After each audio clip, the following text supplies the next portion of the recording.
पर ये जो अहंकारी लोग हैं, जो बात बात पर तुम्हें धमकियां देते हैं, जो बात बात पर तुम्हें एहसास दिलाते हैं कि मैं तुम्हें तुम्हारा पालन करता हूं, तुम दो कौड़ी के हो, मेरे पैसे पर चलते हो, ऐसे लोगों के साथ एक सेकंड भी रहने की जरूरत नहीं है। अपने इज्जत की और प्रेम की दो रोटी खाकर अपने बच्चों के साथ भगवान राम का गुणगान करना अच्छा है। ऐसे अहंकारियों का दिया हुआ 56 भोग भी ग्रहण नहीं करना चाहिए। और यही महात्मा की पहचान है। महात्मा होगा तो वैसे ही होगा।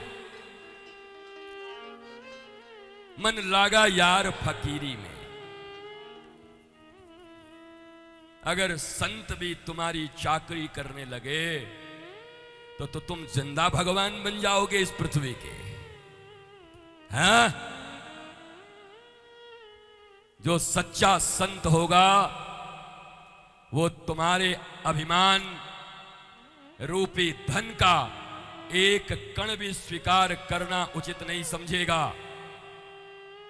वो जाएंगे, घूमेंगे, लोगों के बीच मिलेंगे, और इस दुनिया में आज भी ना तो विदुरानी की कमी है और ना सबरी की कमी है। वो उनका जूठा खा के धर्म प्रचार कर लेंगे, पर अहंकारियों का धन नहीं लेंगे। मेरी जिंदगी में बहुत ऐसे अहंकारी आए गए, रोज आते जाते रहते हैं। उन सब की एक ही चाहत है, वो कहते हैं रिश्तेदारी निभाओ तो हम आपके लिए ये कर देंगे, आपके लिए वो कर देंगे। भैया तू अपने लिए तो कर ले, अपनी जिंदगी तो ठीक कर ले, मेरा क्या करेगा।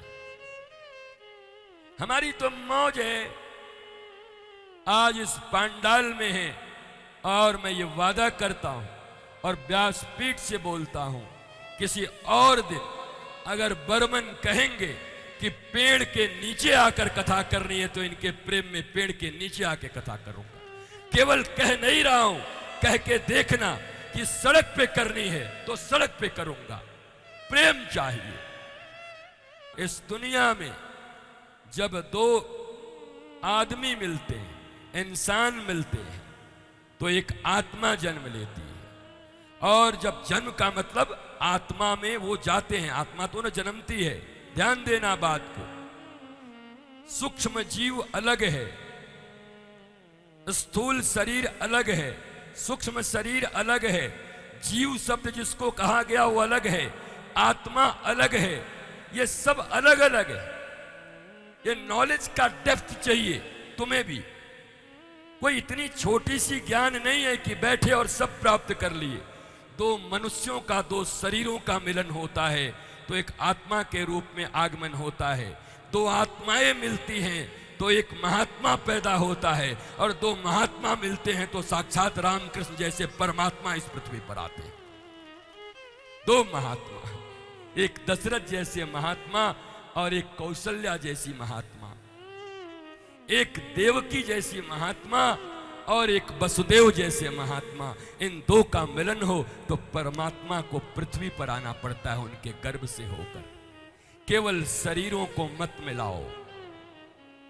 आज का विवाह शादी केवल शरीरों के मिलन का केंद्र बन गया, जिसके लिए कल मैं तुम्हें धिक्कार रहा था कि भगवान बलराम जिसको तुम हनीमून कहते हो, मिलन की प्रथम रात्रि कहते हो, पाश्चात्य सभ्यता से जिसको तुमने कलंकित कर दिया है, भगवान बलराम और रोहिणी मैया का विवाह हुआ तो प्रथम रात्रि क्या कर रहे थे? वो सारे ऋषि महर्षि देख रहे थे, भगवान कृष्ण भी झांक कर देख रहे थे।